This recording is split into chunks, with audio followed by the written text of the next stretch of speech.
Et puis pour conclure, enfin bon, cette fois-ci, alors c'est une activité à cheval cette semaine et les semaines à venir, Oui. c'est Yahoo, et j'allais dire encore un nouveau hack chez Yahoo, et là on parlait tout à l'heure de quantité industrielle sans jeu de mots chez Électrique, alors là on est plus d'un milliard et demi ou un milliard de comptes, un milliard pardon. Alors effectivement, 1 milliard, mais que vous avez raison, parce que c'est 1,5 milliard, parce qu'en fait, ils ont indiqué que il y a eu en septembre, il y avait les 500 millions, et puis là, c'est 1 milliard. Et c'est pas ce qui est le très intéressant dans tout ça, ça s'est pas passé cette année, ça s'est passé il y a 2-3 ans, donc c'est ancien. Alors déjà, on est content d'apprendre que Yahoo avait 1 milliard de comptes. On est quand même assez surpris. On le soupçonnait pas, mais bon, peut-être qu'il y a des gens qui ont une dizaine d'adresses Yahoo, c'est possible. Mais enfin bon, en tout cas, Yahoo a beaucoup de...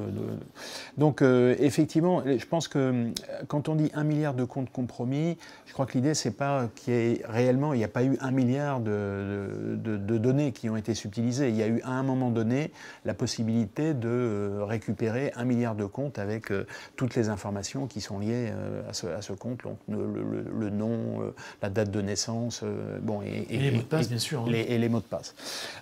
Donc, à cette occasion, tous les fournisseurs de sécurité ont évidemment émis leur recommandation de dire quand vous avez un mot de passe, faites bien attention à utiliser des mots de passe complexes, des choses comme ça. Donc, les mesures assez classiques.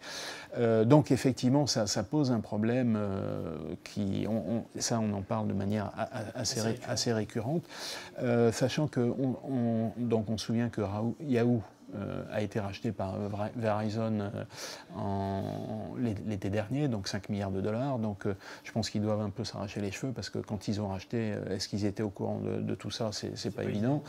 Et puis c'est un peu le résultat de petits problèmes que Yahoo, bon, on sait qu'Yahoo ça pose quand même quelques questions sur la stratégie de sécurité informatique. Absolument. De Yahoo. Et donc là, ça s'est ressorti, à savoir que les équipes de sécurité avaient proposé, je dirais, une mise à niveau des systèmes qui avait été refusée par Marissa Mayer pour des raisons de coût budgétaire. Et donc le résultat, il est là.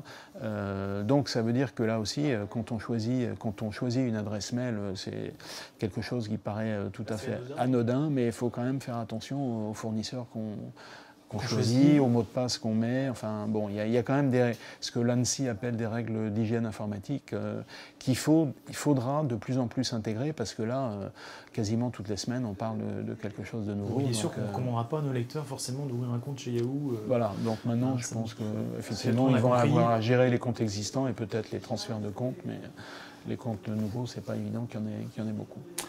Eh bien merci, ça c'était pour l'actualité de la semaine passée et de la semaine à venir. Et puis je crois que vous avez un message à faire passer à nos lecteurs, à l'occasion de ces fêtes de fin d'année.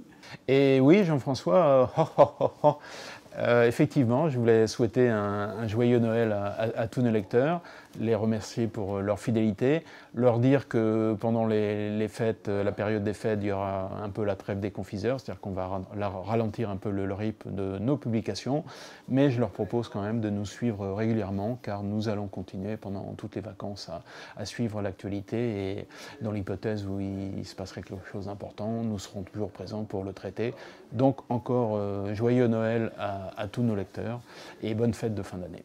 Eh bien Guy, merci pour ce message. Je souhaite évidemment d'excellentes fêtes de fin d'année et joyeux Noël à nos lecteurs. Et puis je vous propose qu'on se retrouve tout simplement en 2017 pour une nouvelle saison d'Informatique News Hebdo.